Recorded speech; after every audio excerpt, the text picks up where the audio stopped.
Ngomong-ngomong Myanmar, apa kabar? Kudeta militer ini mau kemana dan siapa pemainnya? Yang jelas sebenarnya ini urusan negara tetangga, dapurnya mereka, teritori mereka. Kita tidak usah cawe-cawe sebenarnya. Tapi sesungguhnya siapa sih yang selingkuh? Siapa sih yang salah di Myanmar? Siapa yang menegakkan haknya? Siapa yang terzolimi? Siapa yang diuntungkan? Itu saja yang kita bahas bagaimana. Sehingga arahnya adalah kita mengambil pelajaran bernegaranya. Junta militer di Myanmar adalah sejarah panjang militer di negara tersebut. Kediktatoran dan otoritarian lama mencengkram negara tersebut. Barat punya senjata yang namanya demokrasi untuk sebuah negara menjadi terbuka. Dan begitu terbuka, aset sumber daya alam atau letak strategisnya lebih mudah diambil mereka. Siapa itu mereka? Amerika dan globalis. Jadi ingat, terkadang atas nama demokrasi suatu negara bisa diambil haknya. Terkadang atas nama human right, dibungkusnya atas nama hak asasi manusia ala barat. Hak sebuah negara bebas jadi berada di bawah pemahaman itu. Hak asasi itu adil, sesungguhnya hanya ada di bawah pemimpin yang adil. Jadi bukan disamaratakan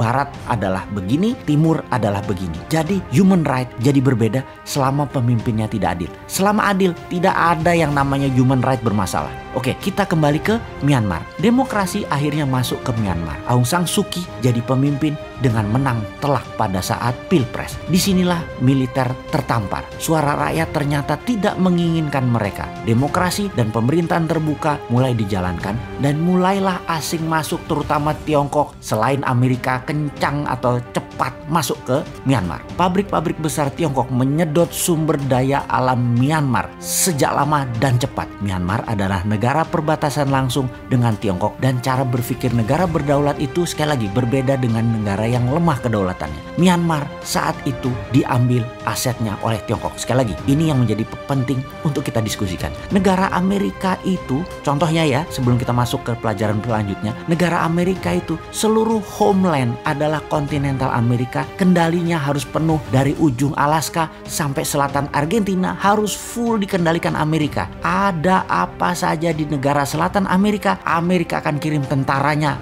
ratakan sampai balik lagi taat dengan Amerika. Demikian juga Rusia, demikian juga Tiongkok. Perbatasan negara dengan negara lain, negara tetangga tersebut harus patuh dan taat dikendalikan Tiongkok. Itu cara bernegara, negara berdaulat. Jadi Korea Utara itu dipelihara dalam tanda petik oleh Tiongkok. Seluruh negara berbatasan langsung, semua dipikirkan apa yang bisa membuat kendali atas negara tersebut. Kekuatan, kelemahan, dan apa manfaat terbanyak buat Tiongkok dan bagaimana menaklukkannya. Kementerian Perang Tiongkok punya master plan-nya. Untuk Myanmar, gas alamnya gede banget. Tiongkok perlu, terutama Tiongkok di bagian tengah. Tarik pipa sampai Tiongkok panjang sudah dilakukan, sudah masuk ke tengah Tiongkok. Semua gas alam dari Myanmar. Militer Myanmar gerah. Nasionalisme mereka ditambah ego mereka tertohok-tohok melihat demokrasi mulai membuka dan mengeduk sumber daya alam Myanmar. Kudeta masuk ibu kota sudah dilakukan. Sekarang bakar pabrik-pabrik milik Tiongkok. Jadi mulai paham, Tiongkok, Amerika,